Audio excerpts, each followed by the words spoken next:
dua arti Natal. Yang pertama, saudara-saudara, Natal itu adalah tentang inkarnasi. Ada Allah yang menjadi manusia. Kata inkarnasi dalam bahasa Yunaninya adalah ensarki, dalam daging. Kemudian diterjemahkan ke bahasa Latin incarne, dalam daging juga. Dalam karena daging. Dari situ ada kata karnivora. Maka jadilah dalam bahasa Indonesia inkarnasi. Dalam Yohanes 1 ayat 14, firman itu telah menjadi manusia dan diam di antara kita. Dan kita telah melihat kemuliaannya, yaitu kemuliaan yang diberikan kepadanya sebagai anak tunggal Bapa, penuh kasih karunia dan kebenaran. Jadi dasar inkarnasi itu di Yohanes 1 ayat 14. Dan yang paling jelas itu di 1 Timotius 3 ayat 16. Dan sesungguhnya agunglah rahasia ibadah kita, Dia yang telah menyatakan dirinya dalam rupa manusia, dibenarkan dalam roh, yang menampakkan dirinya kepada malaikat-malaikat, diberitakan di antara bangsa-bangsa yang tidak mengenal Allah, yang dipercayai di dalam dunia, diangkat dalam kemuliaan. Agunglah rahasia ibadah kita. Rahasia ibadah kita bukan hal yang lain, saudaraku. Alkitab mencatat rahasia ibadah kita adalah Dia yang telah menyatakan dirinya dalam rupa manusia. Jadi inkarnasi itu adalah rahasia ibadah kita. Kalau kita baca dalam terjemahan bahasa Indonesia masa kini, BIMK atau bahasa Indonesia sehari-hari, BIS, tidak seorang pun dapat menyangkal betapa besarnya rahasia agama kita. Ia menampakkan diri dalam rupa manusia. Jadi rahasia besar agama Kristen itu pada inkarnasi. Dan itulah yang tidak disukai oleh agama-agama lain. Itulah yang tidak disukai oleh server sebelah misalnya. Oh, Allah jadi manusia. Ya kamu gak terima, tapi ini rahasia besar iman kami. Ini rahasia besar iman kita, yaitu Dia menampakkan dirinya dalam rupa manusia. Dalam bahasa Yunaninya itu jelas, saudaraku, theos, Allah yang menampakkan diri dalam rupa manusia. Allah yang inkarnasi, Allah yang menyatakan diri dalam daging. Itu rahasia agama kita. Kalau dalam terjemahan King James, and without controversy, great is the mystery of God lines, God was manifest in the flesh. Gak dapat disangkali bahwa agunglah rahasia kesalehan kita. Jadi ibadah itu diterjemahkan kesalehan. Kita gak bisa hidup saleh kalau tidak ada inkarnasi. Nah, ini berkaitan dengan antropologi yang pernah saya jelaskan kepada saudara. Dalam antropologi kita ini diciptakan sebagai image of God. Kita manusia adalah image of God. Artinya gambar Allah. Kita adalah makhluk yang diciptakan sebagai puncak dari ciptaan itu. Puncak dari creation. Maka kita menjadi wakil Allah di bumi. Dalam hal ini Adam saat itu, saudaraku. Dia membawa gambar Allah. Bukan hanya membawa gambar Allah, tapi dia adalah gambar Allah. Tapi kemudian karena dosa, gambar Allah itu rusak. Membuat manusia kehilangan kemuliaan Allah. Dan akhirnya datanglah Kristus, harus berinkarnasi untuk mengadakan pemulihan gambar Allah. Kalau Allah tidak jadi manusia, tidak ada pemulihan gambar Allah. Makanya disebutkan agunglah rahasia kesalehan kita. Kesalehan itu bicara kita dipulihkan sesuai dengan rancangan Allah yang semula. Gambar Allah pada diri Adam itu. Nah, menarik dalam teologi, gambar Allah dalam diri Adam itu sebenarnya seperti sebuah seed, sebuah benih yang memang didesain untuk bertumbuh, untuk dinamis, untuk progresif.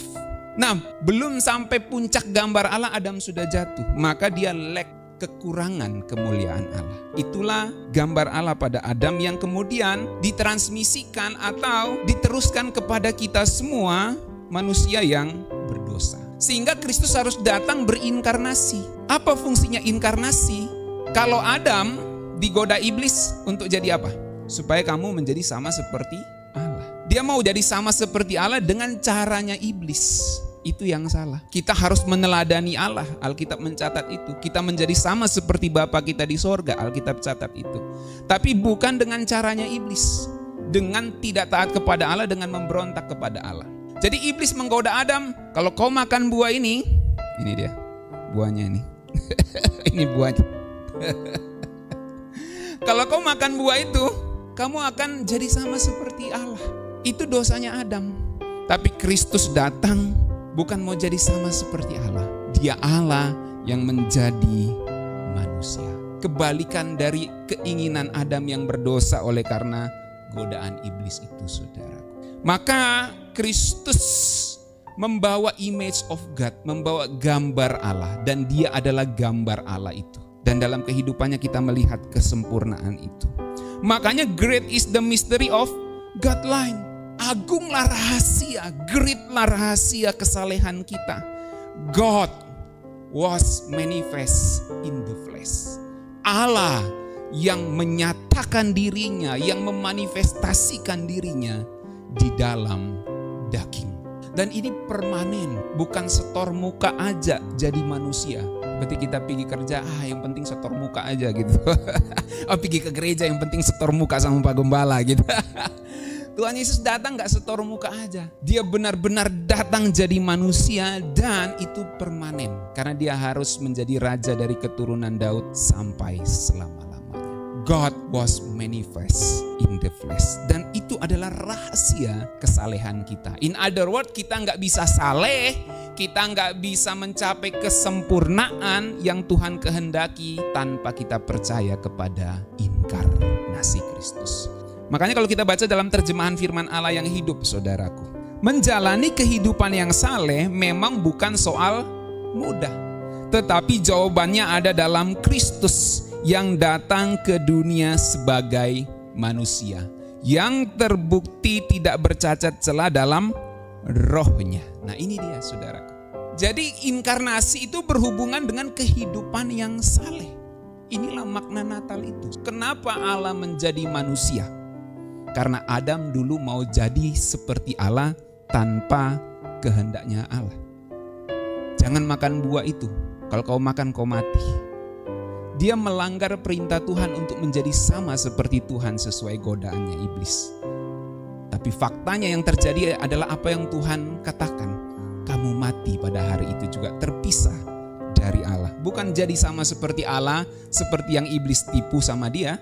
Tapi ternyata dia mati di dalam keberdosaannya. Itu sebabnya Kristus datang dan dia membawa rahasia kesalehan. Jangan makan buah pohon itu lagi, tapi hiduplah sesuai dengan kehendak Tuhan. Ini loh gambar Allah, image of God yang benar itu. Menjalani kehidupan yang saleh memang bukan soal mudah, gak mudah saudara, gak mudah. Tapi jawabannya ada dalam Kristus yang datang ke dunia sebagai manusia. Makanya menjalani kehidupan yang saleh tidak mudah. Kita harus hidup menjadi teladan, hidup benar di hadapan Tuhan. Dan itu jawabannya ada kepada Kristus yang sudah berinkarnasi. Jadi makna Natal yang pertama apa? Natal itu adalah inkarnasi. Kita nggak bisa hidup saleh kalau tidak ada Kristus yang berinkarnasi. Dan karena Kristus sudah berinkarnasi, maka kita harus mengikuti jejaknya untuk inkarnasi juga. Apa inkarnasi kita? Hidup di dalam kerendahan, hidup di dalam kesalehan, hidup di dalam kesederhanaan. Sebab dia Allah yang maha tinggi datang menjadi manusia. Jadi Natal itu soal inkarnasi. Kita nggak bisa hidup saleh tanpa inkarnasi Kristus. Yang kedua, Natal itu transformasi. Kalau Natal itu inkarnasi, ada Allah yang menjadi manusia. Yang kedua, Natal itu transformasi. Ada kasih Bapa yang mengubahkan. Yohanes 3 ayat 16 terjemahan sederhana Indonesia, firman Tuhan katakan gini. Memang kasih Allah sangat luar biasa kepada orang-orang di dunia ini. Sehingga dia menyerahkan anaknya yang satu-satunya. Supaya setiap orang yang percaya kepada anaknya itu tidak akan binasa, tetapi menerima hidup yang selama-lamanya. Waktu kita bicara Natal, kita bicara kasih Allah yang mengubahkan. Kasih Allah yang memberikan anaknya yang tunggal supaya setiap kita percaya kepada anaknya, kita tidak binasa. Dalam Roma 8 ayat 32, firman Tuhan katakan gini, kita baca. 1, 2, 3. Ia yang tidak menyayangkan anaknya sendiri, tetapi yang menyerahkannya bagi kita semua. Bagaimanakah mungkin ia tidak mengaruniakan segala sesuatu kepada kita bersama-sama dengan Dia? Coba saudara bayangin ya. Kalau saya misalnya sampai rela korbanin anak saya untuk nyelamatin saudara, kira-kira apalagi yang saya nggak bisa berikan untuk saudara? Kalau Anda seorang bapak ya, pakai naluri bapak-bapak, saudara lebih rela mengorbankan diri saudara atau anak saudara? Diri sendiri kan? Dia nggak mau korbanin anaknya. Mendingan saya yang mati daripada anak saya. Kira-kira gitu bahasa paling sederhananya. Tapi kalau sampai yang lebih berharga dari dirinya yaitu anaknya sendiri dia kasih, apalagi yang dia nggak bisa kasih. Artinya kalau Bapa di sorga sudah kasih anaknya yang tunggal yang lebih berharga dari dirinya, dia kasih anaknya yang tunggal kepada kita. Kan kita sering ngomong mungkin gini ya, orang yang kenapa dia nggak korbanin dirinya sendiri? Kalau dia korbanin dirinya sendiri itu belum kasih yang terbesar. Tapi waktu dia korbanin anak tunggalnya, itulah kasih yang terbesar dari sisi kasih Bapa ini, saudaraku ya. Bapa mengorbankan anaknya yang tunggal. Supaya apa? Supaya kita bisa diselamatkan. Kalau ada kasih yang begitu besar itu, yang mengorbankan anaknya yang tunggal yang lebih berharga dari dirinya itu, maka apalagi yang Bapa di sorga tidak bisa berikan kepada kita, saudara. Jadi kalau kita bicara Natal, kita bicara kasih yang mengubahkan. Bagaimana mungkin Ia tidak mengaruniakan segala sesuatu kepada kita bersama-sama dengan Dia. Dalam terjemahan bahasa Indonesia sehari-hari, kita baca 1, 2, 3. Anaknya sendiri tidak disayangkannya, melainkan diserahkannya untuk kepentingan kita semua. Masakan Ia tidak akan memberikan kepada kita segala sesuatu yang lainnya. Jadi kalau kita memandang kepada inkarnasi, kepada Natal, saudaraku, kita akan melihat kalau Bapa sampai bisa memberikan anaknya bagi dunia ini, Dia pasti bisa memberikan segala kebutuhan kita. Amin. Bukan keinginan, tapi kebutuhan kita. Dalam terjemahan The Message, ini menarik sekali ya. Jika Allah tidak ragu-ragu mempertaruhkan segalanya bagi kita, menerima kondisi kita, embracing our condition, and exposing Himself to the worst by sending His own Son. Membiarkan dirinya menghadapi yang terburuk. Bapa itu mengekspos dirinya untuk menghadapi yang terburuk. Dia mengorbankan anaknya yang tunggal dengan mengutus anaknya sendiri. Jadi ketika Bapa di sorga menaruh atau memberikan anaknya yang tunggal, Dia memposisikan dirinya menghadapi yang terburuk. Coba saudara pakai naluri orang tua, seperti yang saya bilang tadi. Lebih baik saya yang mati daripada anak saya. Saya bisa korbankan apapun, yang penting anak saya hidup. Tapi kalau sampai dia korbankan anaknya, itu bukan karena bapaknya nggak sayang. Tapi inilah jalan untuk menyelamatkan manusia. Mengorbankan anaknya. Dan itu satu-satunya cara yang bisa dilakukan untuk menyelamatkan manusia. Bukan mengorbankan dirinya sendiri, tetapi mengorbankan anaknya yang tunggal. Ini dari sisi kasih Allah Bapa, saudaraku. Kalau dari sisi Yesus, Dia korbankan dirinya sendiri. Tapi dari sisi kasih Bapa, Dia harus korbankan anaknya yang tunggal. Artinya apa? Di dalam terjemahan The Message, Dia mengekspos dirinya, Dia membiarkan dirinya menghadapi yang terburuk. Jadi ini sebuah titik kritis. Kalau kita pakai kata titik kritis untuk Allah Bapa, di mana Allah Bapa harus membuat dirinya berada dalam resiko yang terburuk dengan mengutus anak tunggalnya sendiri.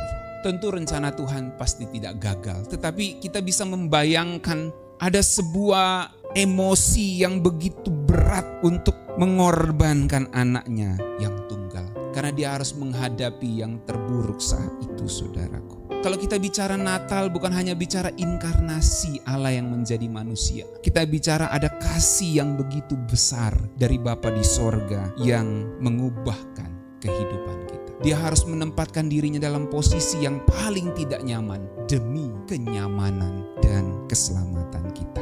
Itu sebabnya kasih itu adalah kasih yang mentransformasi. Dan kasih itu adalah transformasi di dalam tindakan kebenaran. Seperti Bapa yang mengasihi anaknya, mengasihi dunia ini, maka kita harus hidup di dalam kasih. 1 Yohanes 3 ayat 18 firman Tuhan katakan gini, kita baca. Anak-anakku, marilah kita mengasihi bukan dengan kata-kata atau lidah, melainkan dengan perbuatan dan kebenaran. Seperti Allah Bapa nggak kasih wording aja, aku mengasihi kamu, ya enggak. Tapi dia melakukan action, ada greatest action, ada greatest example. Contoh teladan terbesar dari Allah Bapa. Kalau aku mengasihi dunia, aku mengorbankan anak tunggalku. Maka seperti itulah kita harus meniru Bapa kita di sorga. Kalau kita mengasihi, maka mengasihi itu bukan hanya dengan wording, bukan hanya dengan kata-kata, tetapi mengasihi dengan perbuatan. Dan perbuatannya itu di dalam kebenaran. Kita harus love with action and in truth. Kalau kita mengasihi, maka kita harus tunjukkan kasih itu di dalam tindakan nyata, saudara. Gak cuma ngomong, aku mengasihi engkau Yesus dengan segenap hatiku. Alarm jam 4:30, teng teng teng teng. Aduh, doa pagi nih. Tidur dulu deh. Biar aja Pak Gembala doa sendirian kali ini. Ya gimana kita mau mengasihi Tuhan kalau kita tidak tunjukkan dengan action, saudaraku. Kalau kita mengatakan kita mengasihi Tuhan, kita harus tunjukkan dengan kerinduan untuk menyenangkan hatinya. Salah satunya lewat doa pagi. Tapi jangan cuma ikut doa pagi, kemudian hidup saudara sepanjang hari tidak seperti yang saudara renungkan di pagi hari. Setiap hari, setiap jam, setiap menit kita harus hidup dengan perbuatan, dengan action yang menunjukkan kasih kita kepada Bapa di sorga. Dan kasih kepada Bapa di sorga pasti adalah kasih kepada sesama. Itu sebabnya perbuatan di dalam kebenaran. Jadi mari kita tunjukkan kasih dengan action, kasih dengan tindakan nyata, bukan dengan sekedar kata-kata. Itu sebabnya saya catat di sini, cinta sejati nggak cuma tentang rasa, tetapi tentang aksi nyata. Cinta terbesar itu nggak diukur dari kata-kata, tapi dari seberapa jauh kita rela ngasih diri kita buat yang lain. Kita ngasih waktu kita, mungkin ngasih duit kita, mungkin ngasih time waktu untuk bisa kita dengarin dia. Kita kasih waktu perhatian untuk kita perhatikan dia. Seberapa jauh kita rela ngasih waktu buat yang lain. Itulah kasih. Bukan hanya sekedar kata-kata I love you ya nak, tapi kita gak kasih waktu buat anak kita. I love you ya istriku, suamiku, tapi kita gak kasih waktu buat dia. Kita harus ngasih diri buat orang lain. Itulah love, kasih. Sama seperti Bapa di sorga mengasihi kita dengan kasih yang transformatif, kasih yang mengubahkan. Dia merelakan anaknya yang tunggal. Kalau kita bisa ngasih diri kita buat orang lain, maka itu adalah tindakan yang mentransformasi orang lain tersebut, saudaraku. Dan sebagai terakhir, kasih Allah Bapa mentransformasi kita untuk selamat dari horor terbesar di dunia ini, yaitu kebinasaan. Saudara tahu di Yohanes 3 ayat 16, karena begitu besar kasih Allah akan dunia ini, sehingga ia mengaruniakan anaknya yang tunggal, supaya setiap orang yang percaya kepadanya, itu greatest invitation, undangan terbesar, hayo percaya. Supaya setiap yang percaya tidak binasa, itu greatest horror, itu horor yang terbesar, kebinasaan. Horor terbesar itu bukan waktu dompet kita semakin tipis, bukan waktu saldo rekening kita semakin tipis, bukan waktu kita sepertinya nggak bisa bayar lagi tagihan, bukan waktu gas habis, bukan waktu token sudah bunyi-bunyi. Itu bukan horor terbesar, saudaraku. Horor terbesar itu adalah waktu manusia menghadapi kebinasaan. Tidak ada lagi yang bisa nyelamatin. Uang sebanyak apapun, kejayaan, pangkat sehebat apapun, tidak akan bisa nyelamatin waktu sudah menghadapi kebinasaan. Tapi ada satu kasih yang mentransformasi. Kasih Allah Bapa yang mengubahkan setiap orang yang mau percaya kepada anak tunggalnya untuk selamat dari horor terbesar, yaitu kebinasaan itu. Maka kalau kita adalah orang-orang yang sudah diselamatkan, kita lihat di luar sana, mereka masih hidup di dalam horor, saudaraku. Di dalam teror dari horor yang besar, yaitu kebinasaan. Kita dipanggil untuk menyebarkan kasih itu kepada orang-orang di luar sana. Kita yang sudah terbebas dari horor terbesar, yaitu kebinasaan, akan membawa kasih yang mentransformasi itu, supaya mereka juga bisa lolos dari horor terbesar, yaitu kebinasaan yang kekal. Supaya setiap orang yang percaya kepadanya tidak binasa, melainkan beroleh hidup yang kekal. Jadi apa dua arti Natal? Yang pertama, Natal itu bicara inkarnasi. Ini fondasi dasar kesalehan kita. Kita nggak bisa hidup saleh tanpa inkarnasi Kristus. Dan rahasia kesalehan kita ada pada inkarnasi Kristus. Yang kedua, Natal itu transformasi. Ada kasih yang mengubahkan. Kasih yang bukan hanya kata-kata, tapi kasih yang ditunjukkan dengan tindakan. Dan kalau kita sudah menerima kasih yang begitu besar itu, maka kita dipanggil untuk menyelamatkan orang-orang di luar sana dari horor terbesar dunia ini, yaitu kebinasaan. Maukah kita menjadi pembawa kasih Tuhan itu? Amin, saudaraku. Mari kita satu di dalam doa.